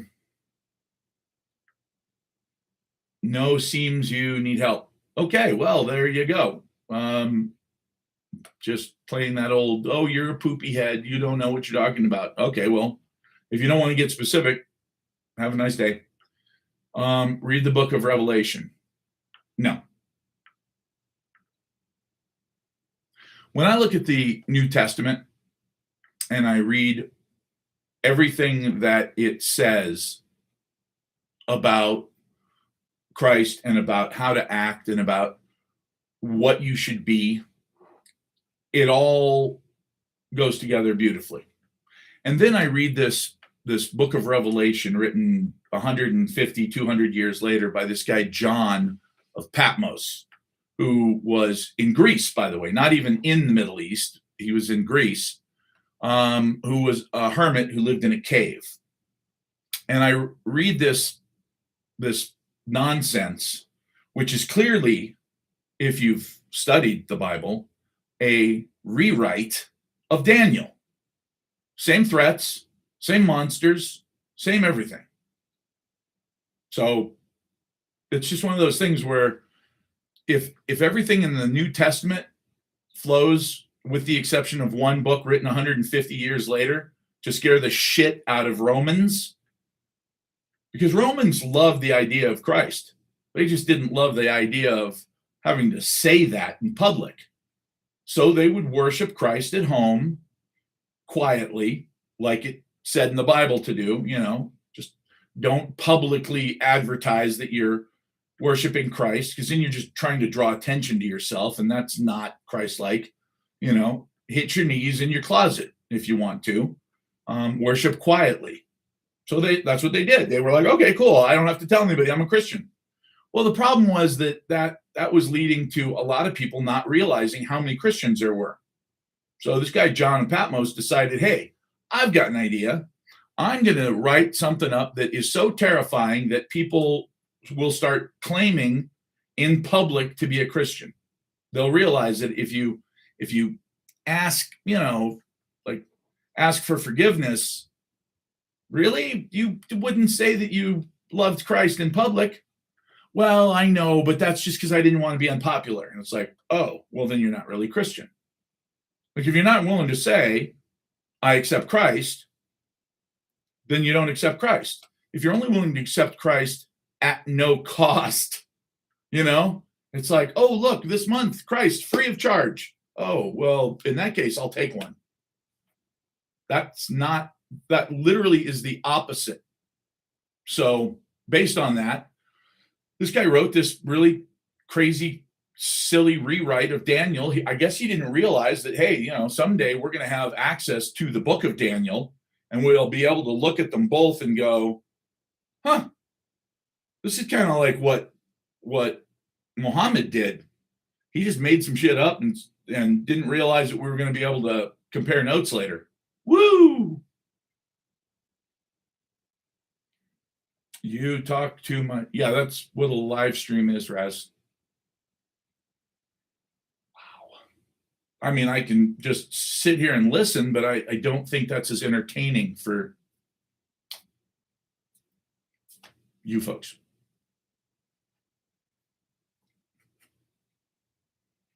Well, now that's not true, because Raz needs me. So without me, Raz is just a voice in the wilderness. Well, thank you, Futurista. So that's my summation of what's going on in the Middle East. It's not a good idea. But here's the good news: is that we will be blending our military and our intelligence agencies with Israel. Thank you, God, because we couldn't do it alone. We wouldn't be able to make it without Israel. And they've made that very clear. Where are we for the week? Let's see. For the week, we are up about 4.6% on silver, which means nothing, really. The Zionists take over from Catholics. No. As a matter of fact, Catholics have been very reticent to endorse Israel. They didn't recognize Israel as a country for quite a while. I believe it was in the 90s. Something new to learn. No, I'm just, telling you the truth. It's been out there for thousands of years in some cases. So does Israel actually have command over our military? Not directly, but in a sense they do. I mean, look, at this point, they didn't have that agreement where we share everything with them all the time.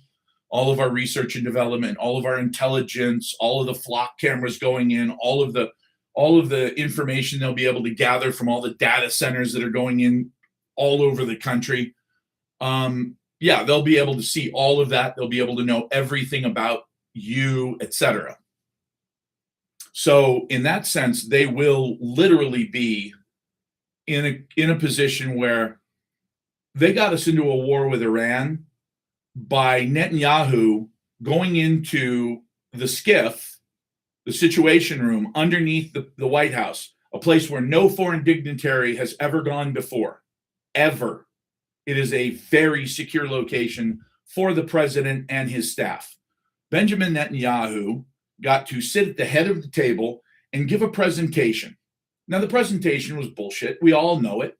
Absolutely complete horseshit. However, it was enough, just that one presentation, to get the United States to commit to spending trillions of dollars and thousands of American lives attacking Iran, where we will fail 100% fucking guaranteed, just like Iraq, just like Afghanistan, just like Vietnam, because we are not fighting this war as a moral imperative. We're fighting it because somebody told us to. We have no fucking beef with the Iranians, period. What they're saying is we have to hit them before they hit us. We got to fight them over there so that we don't have to fight them over here. That's exactly what they said in Iraq. That is exactly what they said in Vietnam. Vietnam started before I was fucking born. And it was the same bullshit then. Same bullshit, different decade. The United States is literally pissing away the wealth of the greatest nation in the history of humanity. And we're pissing it away on nothing. Traitor. Well, that's an interesting thing to say. Did you serve in the Marine Corps like I did? Oh, that's right. You're one of those guys. We won in Vietnam? Really? Because I'm pretty sure when we left, they were still a communist country, which is what we went there to stop them from doing. So, no, we did not win in Vietnam. If you remember the last helicopter out of Saigon with people hanging by the fucking landing gear, do you remember pushing helicopters off the sides of aircraft carriers to make more room for the refugees? Come on. That is absolutely ridiculous. Educate yourself. Why don't you educate me, John? Tell me what I've got wrong here. Seriously, tell me what I've got wrong. Go move there. Where's there, meathead? What are you talking about? Go move where? Oh, I see it. So, friend of man, your attitude is agree with the current administration or get out of the country. Is that how you felt when Biden was the president? No, of course I wasn't old enough for Vietnam. I was literally born after Vietnam started, well after. Oh, so now you agree with Trump. That's crazy. You literally go from being a woke liberal who wants open borders to going to MAGA or MEGA, make Israel great again, so that we can kick everybody out of the country and start using flock cameras and watching everybody all the time. U.S. did not enforce the peace treaty. What peace treaty? The hell are you talking about? Peace treaty? What? Peace treaty? In Vietnam? We didn't have one in Vietnam. We don't have one in Iraq. We don't have one in Afghanistan. How many Chinese immigrants have been kicked out of the country?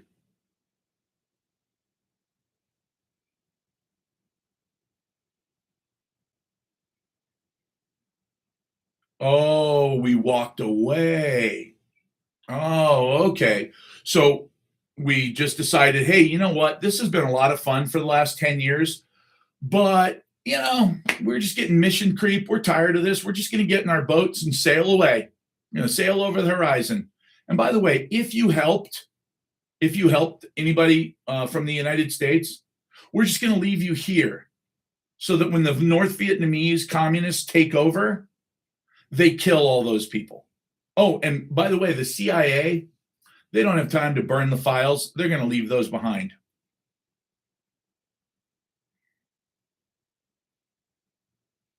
Let's see. Israel and Lebanon have a peace treaty.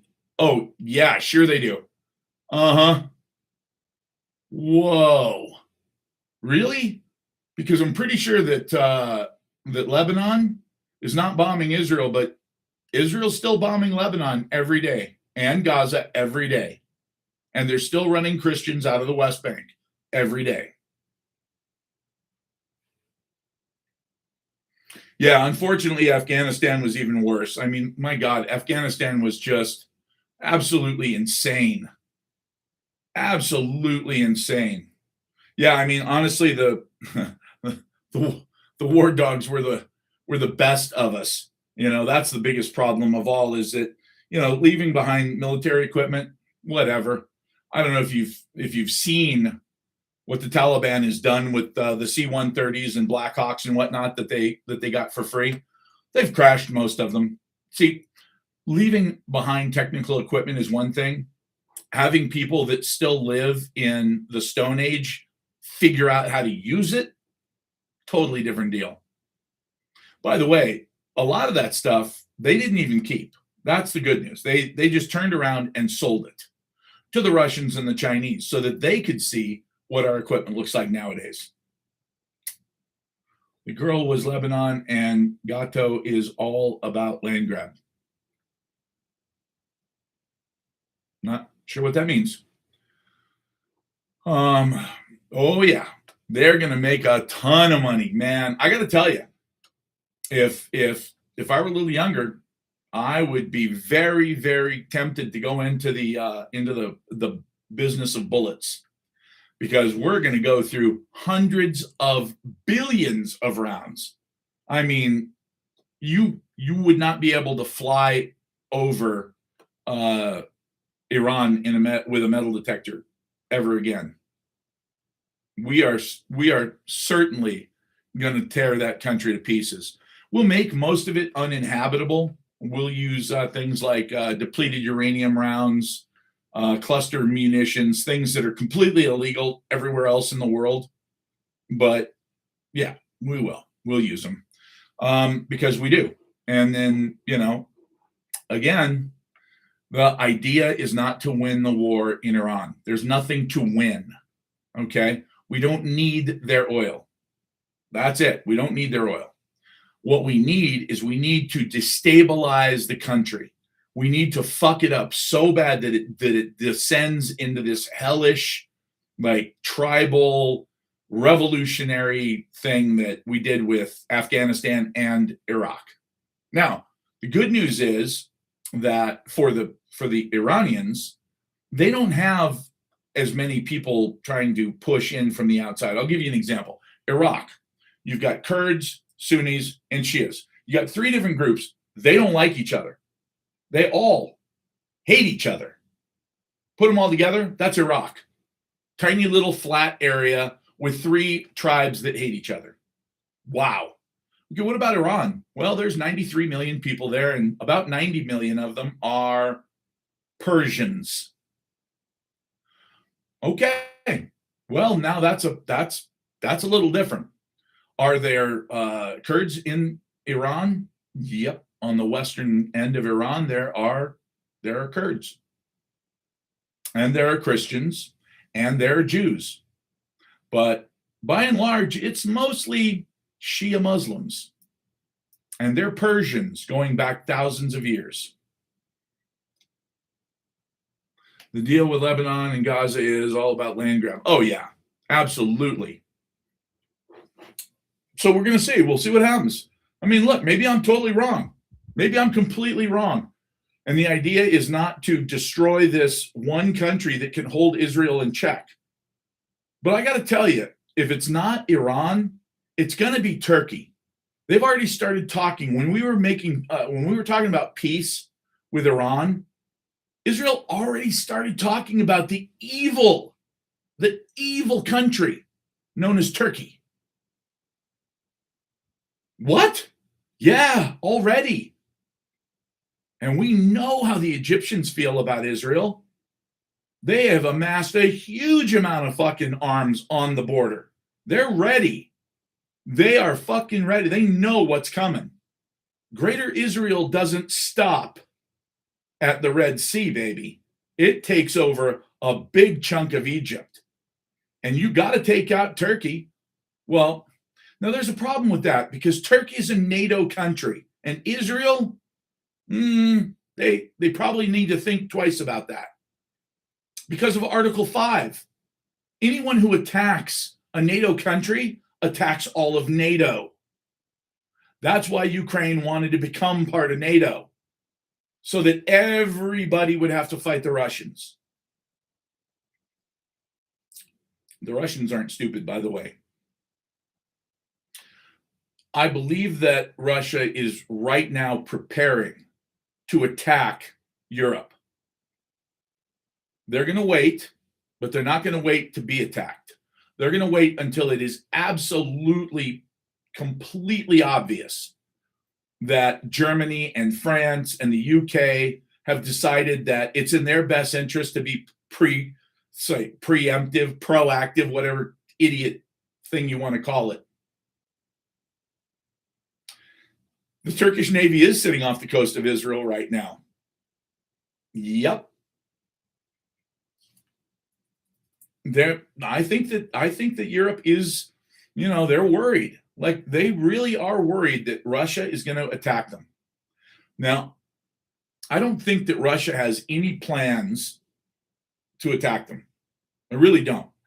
I take Putin at his word simply because at this point he has said exactly what his intentions were, and then he's carried them out.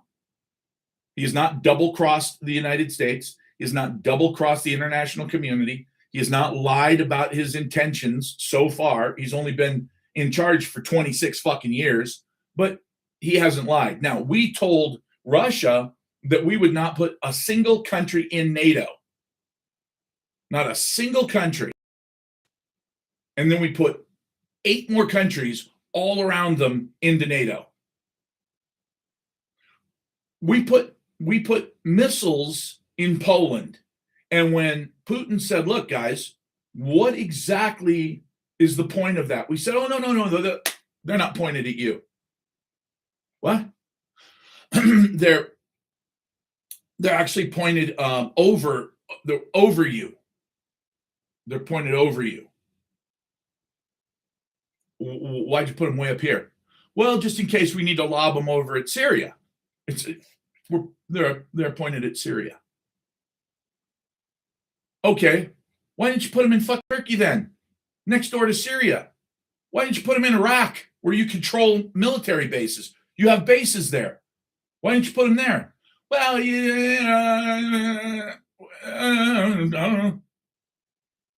it's so fucking funny because at this point, Putin's like, look, guys, you're putting offensive weapons on the border right next to Moscow, where I live. The fuck are you doing? You said you wouldn't put any more countries in NATO in 2000, and you've put 8 more countries in NATO. That's it. So who's zooming who here? Who's bullshitting? Who's lying to who here? It's like if every time somebody looks away, I slap you, and when they look back, I go, ow, what the fuck did you hit me for? What? I heard a slap. Yeah, he hit me. I was like, no, I didn't hit you, hit me. And that's exactly what is going on. We told Ukraine, no, you're not going to be in NATO. Putin said, good, because that's a red line for us. Like if you did that, it would be, it would be obvious at that point that you have us completely and utterly surrounded, and Ukraine is a completely flat space. From Ukraine, you just go straight into Moscow. If you put them in NATO, basically what you're saying is, Russia, you're next, and not as a member of NATO, because Vladimir Putin suggested to Clinton that Russia could become a part of NATO. That was his point. Look, we're not communist anymore. We're not a communist country. We are converting back to becoming a Christian nation, and we want to be part of NATO. If we're part of NATO, then look, everything's good. We're all on the same side. You have access to all of our bases, all of our military. We're all together. You can put your fucking bases in Russia if you want. We're all in NATO together. And Clinton said, well, wow. I had no idea that was even on the table. Okay, I'll take that, I'll take that with me back to Washington. Nobody ever said another word about it. If NATO member invoked Article 5, that would mean that everyone in NATO has to come to their aid. Everyone in NATO has to send weapons and troops, boots on the ground. So if somebody attacked Poland, Poland is NATO. Who else? Oh, we just put Finland and Sweden in NATO. Holy shit, that makes 10. Is that 10? Wow. I can't fucking believe that the Russians have not reacted worse to this. How many countries have been put into NATO since 2000?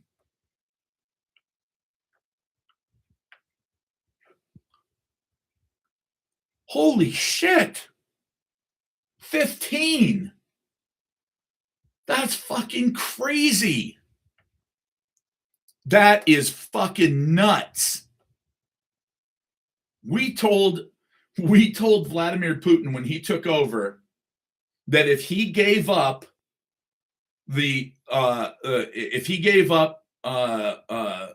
his aspirations for holding on to any part of Germany and just backed up a couple steps, not to worry. We have no interest in ever putting anybody else into NATO. And since then, we have put 15 countries into NATO.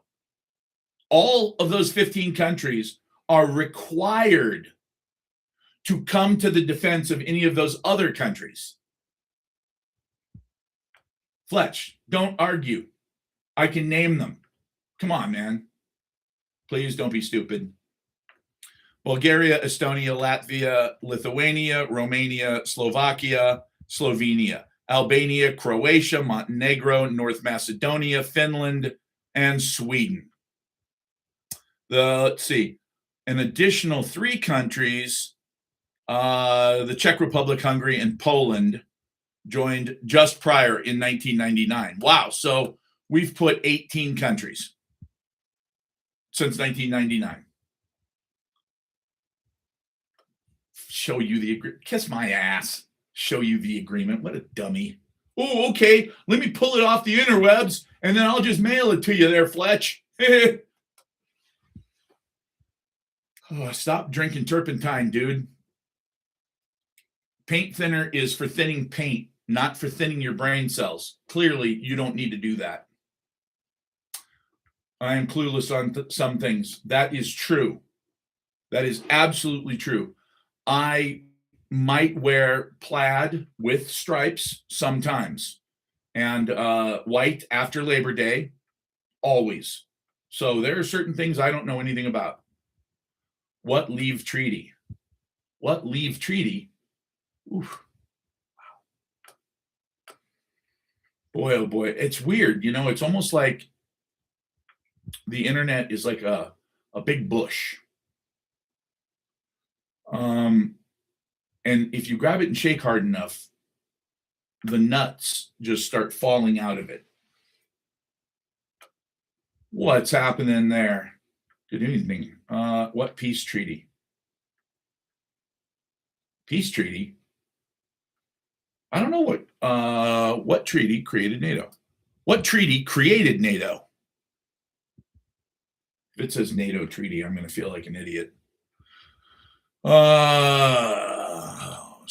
Also called the Washington Treaty. It was signed April 4th, 1949. I'll bet it was right after we kicked everybody's ass.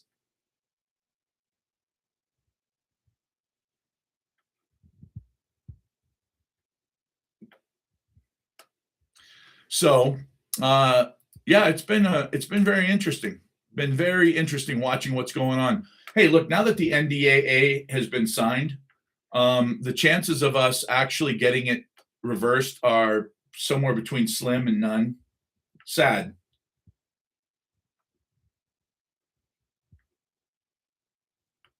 Oh, show me in writing where we agreed not to extend NATO.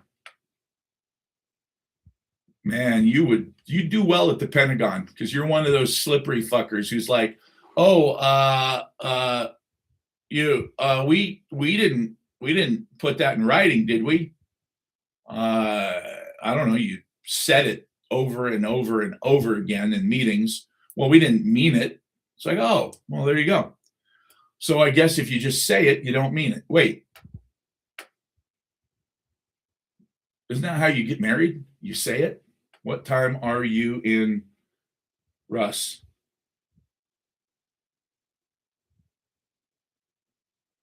Okay. Pretty sure you can see the phone number behind me right over there, which, by the way, if you haven't bought this, now is really a good time because you're really going to need it.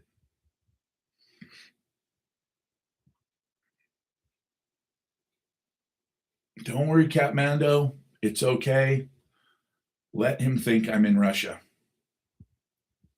Lots of kooks. Yeah, but you know what? Kooks are fun. I mean, you just can't let them get under your skin. You got to realize that there's some bots out there. I mean, look, you get internet under bridges. And if you get an internet under a bridge, you're going to get trolls. That's just the way it is.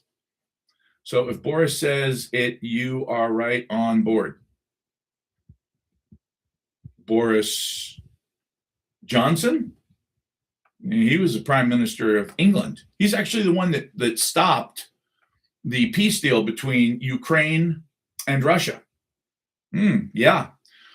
Now, I know you're thinking, wait, you just made that up. No, actually, if you go and Google it, the former president of Israel said that he had a peace deal completely worked out between Russia, and they had agreed to it, and Ukraine, and Zelensky had agreed to it, and he was in Ukraine with Zelensky at the time. And Boris Johnson just poof, popped up out of nowhere, just literally flew into the country, showed up and said, by the way, don't fucking sign a peace agreement. And Zelensky was kind of taken aback because at that point he said, look, I don't want to be in a fucking war with Russia. We don't need this shit. But Boris Johnson basically said, look, if you ever want any hope of being in NATO and you ever want us to help you with anything in the future, don't sign that agreement. Because if you do, we'll turn our back on you forever. And then Putin can do whatever he wants. If he just wants the Donbass region, he'll take that. But he can have whatever he wants. And so basically, that's it. Boris Johnson scared the president of Ukraine into staying in the war. Shall we talk flat Earth?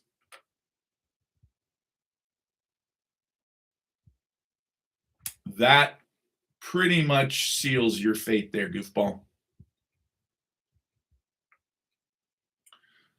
Of course, Fletch. You're boring, dude. Of course I do.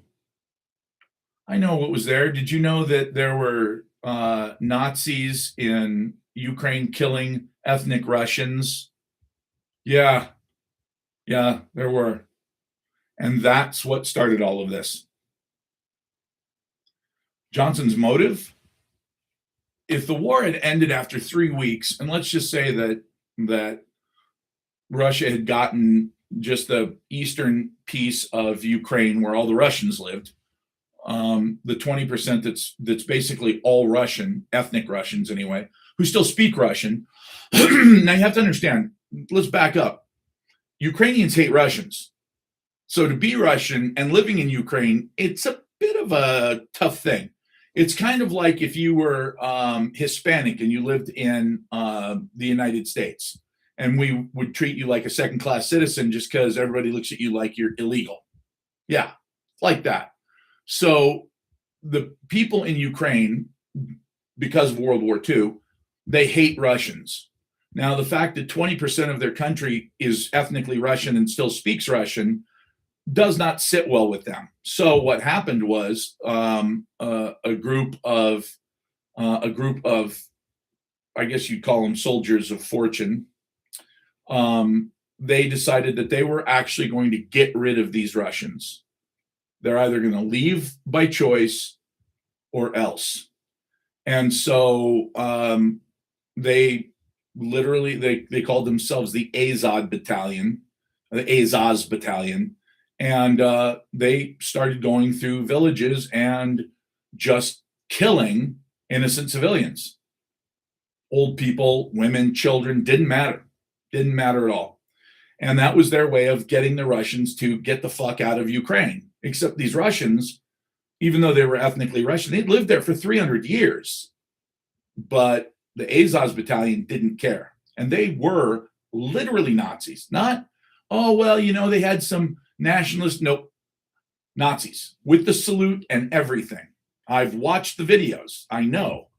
And so at that point, Putin said, look, you guys have got to stop this whole thing about ethnic Russians. Like, let's just, let bygones be bygones or else. And of course, that was totally irrelevant to the Azov Battalion because their point is, hey, we're a militia. We're made to fight. So you want to come down here and get your asses whooped? Come on down. We hate Russians. So first he went to the World Court, and then he went to, he signed the Minsk Accords, which later, literally, Ukraine admitted they only signed just to give themselves more time for the buildup to what they knew was going to be Russia coming in and trying to take that part of the region. They said, look, the Minsk Accords were just a stalling tactic. You literally admitted that? Yep, we sure did. Okay, well, guess what? Do you know that Ukrainians are all, no, not all. Don't use dumb words like all. They're not all Khazarians. Now, there are a lot of Khazarians from there. There are a lot of Ashkenazi Khazarians. That is basically where they're from. So, yeah, I get it.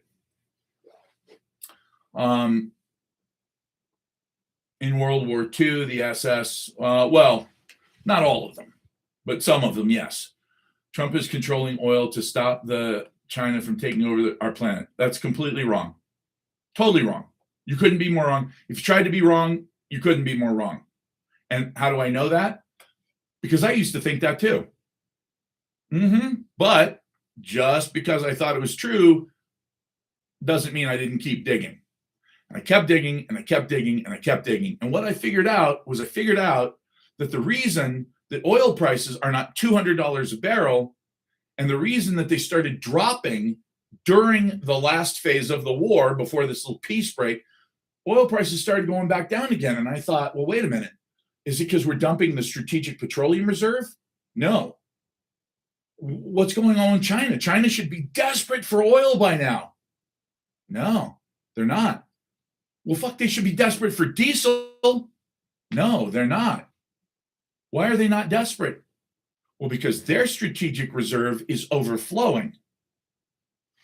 Okay, so their strategic reserve is overflowing. Why? Is it because they saw this coming? It's because their economy, like I've been saying for 5 years, their economy is completely falling apart. The construction that kept them going has completely ceased. Well, if the construction ceases, that means that the demand for energy goes way down. But their energy consumption, the amount of energy they've been buying for the last 2 years, since 2024, when their real estate really went off a cliff, their consumption stayed the same. How? Because they know that the world watches how much energy they consume, and energy consumption shows productivity. So the Chinese have been buying up extra oil to show the world that, hey, look, we're fine. We're okay. We're okay. We're fine. But they're not fine. But it didn't become obvious until all of a sudden the oil got shut off and they didn't need it. And it's like, well, wait a minute. Why don't you need it? I thought you guys were kicking ass. Well, we're just not, we're not hurting as bad as we thought. Oh, shit. This war pulled the covers off of the fact that they don't need it. You talk too much, but you prove me right. What the fuck? Raz, seriously, take a breather, man, because you're not making any sense now. So the Strategic Petroleum Reserve of China was so overflowing that when the war happened and their energy got cut, it was okay. It was almost like, okay, whew, we don't have to buy as much energy now because, hey, it's it's been cut off, so it's okay. So why isn't energy $200 a barrel? Because it should be. Well, the problem is that the world's economy is so much worse off than we thought it was. It was so much on the brink of going over. The incredibly tough recession that's going on in all of Europe right now, plus what's going on in China. It is really, really telling that over 20% of the world's energy got shut off, and it didn't matter. Ooh, that's really bad. Yeah, I mean, honestly, if you guys are young now, look, if you're hanging on by a thread and you're a boomer and you're in your 70s, this is not for you. But if you're young, they'll have plenty of fuel, Raz. You didn't hear what I just said. You're an idiot. Anyway, if you're young, what I would suggest is no. She opines. I hate to tell you this, but you clearly didn't look at what they're producing. Yeah, Venezuela's production is way up. But do you know what it is? You want to take a wild guess at what it is? Because it's not much. I'm going to say 2 million barrels. How many barrels of oil a day is Venezuela making right now? 2 million? 1 million. 1 million barrels a day. And what do we use? About 20? How many barrels of oil a day does the United States consume? About 20. Yeah, I guess I do know what I'm talking about, huh? Motherfucker. What do you know? So yeah, Venezuela is not the reason. Venezuela is a shit show right now, and it'll take years to bring all that online. Years. Oh, it's high sulfur. Who gives a fuck? You can take the sulfur out. It's not that big a deal. But it's going to take us a long time because we have to rebuild everything over there. We have to rebuild all of their pipelines, their refineries, the pumping systems, everything. They got a ton of oil, but it's just been, all that shit's been sitting in the jungle, basically falling apart. So why doesn't you just proved me right. All right, guys, you're just, I can't take it, dude. You're just an idiot. I'm sorry. I don't normally block people, but when he doesn't make any fucking sense, yeah, it's going to take a long time for them to pull up the slack. In the meantime, there's no slack necessary because, look, China doesn't need oil right now. They've proven they don't really need it. And, does Europe need oil? Not as much as they need natural gas. They do need oil, but they need natural gas worse. Unfortunately, that's not going to happen.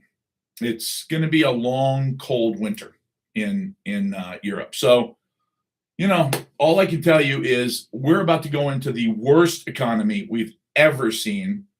If you don't have something in the form of silver, if you don't have any idea how to survive the crisis, you should definitely jump on right on there. Click on the how-to button, and it'll take you directly to it. Coal for energy. They do use some coal, yeah, and they're digging up more coal too. But the reality is, when you look at the amount of money that has been lost, they've lost $16 trillion in value in their real estate in the last 2 years. That is a full year of their gross domestic product. Their GDP is 16 trillion in a year. Their real estate market was $36 trillion, and they've lost 16 trillion of that. They're in a lot worse shape than we thought. Yeah, definitely call me, buy some silver. I've got silver coming in, and so look, you definitely need some silver, because these things, you think that they're worthless now? Wait. You just wait. The economy is booming here in California. Oh my God. Yeah, it was a big bubble. All right, you guys, I'll see you on Sunday. And if you want, buy my book. I just wrote it and it is awesome. So see you soon. All right, YouTubers. I will see you guys on Sunday night. I don't do a live stream on Saturday.